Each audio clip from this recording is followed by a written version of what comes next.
আজকে সকালবেলা উঠেই দেখি আকাশের পশ্চিম কোণে ঘন মেঘ। কিছুটা ভয় নিয়ে বেরিয়ে পড়লাম রাস্তার ধারে আম কুড়োবো বলে। ওই যে দুটি পাখি উড়ে গেল। প্রচণ্ড বাতাস হচ্ছে এখানে, কিছুটা বোঝা যাচ্ছে কিন্তু সবটা বোঝা যাচ্ছে না।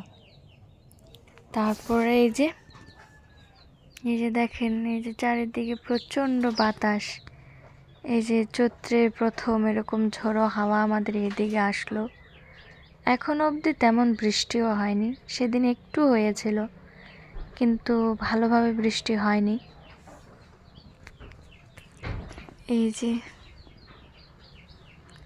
ঠান্ডা ঠান্ডা শীতল হাওয়া বইছে, প্রচণ্ড বাতাস। গাছের আমগুলো পড়ে যাচ্ছে। আমাদের গাছের প্রায় অনেক আমই ঝরে গিয়েছে আজকের বাতাসে। এই যে পড়ে আছে আমগুলো।